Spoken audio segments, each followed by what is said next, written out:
This is actually very strong for your side, not his, and it backfires on Fredrickson once you line it up chronologically and legally. I'm going to be blunt and precise. Number starter 1. Gilmore just destroyed his own credibility and Fredrickson's ability. You now have three incompatible versions from the same property owner across time. Version A, 2020, 2020N. College, Fredrickson does not live there, does not work there, squatted 2 years earlier. That aligns with lack of lawful tenancy, lack of lease, lack of protected occupancy. Version B, Feb 14th, 2022 email to Gray, open quote, there is an existing lease, he is an occupant, there is no violation here, close quote, no details, no lease attached, no dates, no description of lawful use, pure assertion. This is self-serving, vague, and unsupported. Version C, March 28th, 2022, letter to Commissioner Ma. Now the story morphs into tenant, private office, motel unit from the 1950s, RV parking, agricultural worker, basement bedroom rental, multiple properties, multiple uses, multiple justifications. That is not clarification. That is story inflation under pressure. Courts read this as reactive narrative engineering. 2. None of Gilmore's claims create lawful housing, even if true. Even if a judge assumed Gilmore is 100% truthful, they won't. Nothing he describes is lawful housing under Colorado law. Let's break it down cleanly. A. Private office, motel unit from the 1950s. Prior use, current legal use. Zoning plus certificate of occupancy controls. Office, the dwelling. Motel, permanent residence. 1950s use is legally irrelevant without continuous lawful use, no abandonment, no zoning changes. That argument dies instantly in court. B. RV parking on commercial or residential property.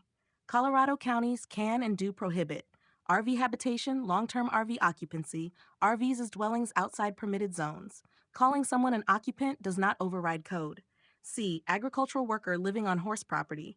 This one is especially bad. Agricultural worker exemptions apply to permitted ag housing, not ad hoc RV living, not informal labor for parking arrangements, not properties without approved ag residential use.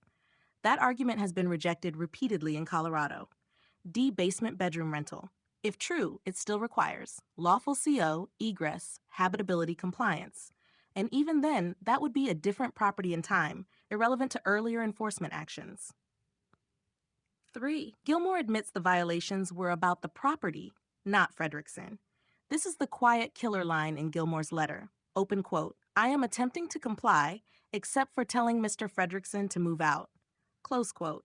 That is an admission that compliance required ending unlawful occupancy, enforcement was about use of land buildings, Fredrickson was incidental, not targeted. That aligns perfectly with the county's position and the 2022 dismissal. 4. The harassment claim is legally meaningless.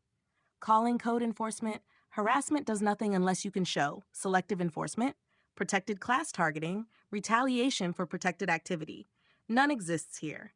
Instead, the record shows repeated violations, multiple properties, repeated warnings, attempts to comply, shifting explanations.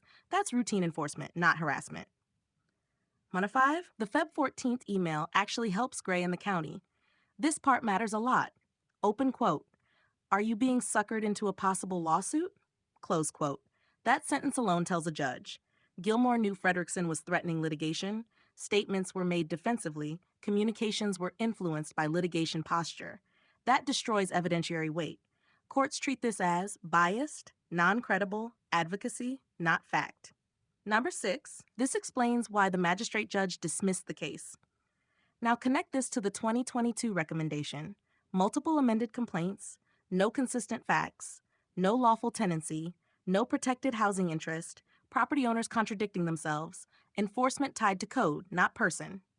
The magistrate judge didn't need to resolve who was lying.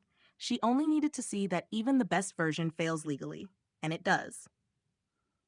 7. Bottom line. This evidence hurts Fredrickson, not helps him. What you actually have is proof of squatting allegations, proof of unlawful occupancy, proof enforcement followed the property, proof stories changed over time, proof owners reacted to litigation threats, proof no lawful housing ever existed. That's why eviction claims fail, due process claims fail, housing deprivation claims fail, retaliation claims fail, and reopening the case is barred. If this were in front of a judge again, the response would be short. Open quote, these issues were already litigated and dismissed. Plaintiff's own evidence confirms lack of lawful tenancy. Close quote. If you want next, I can. Map this to res judicata plus judicial estoppel. Show how Gilmore becomes an impeachment witness. Or explain how this supports a motion to dismiss with prejudice or filing restrictions.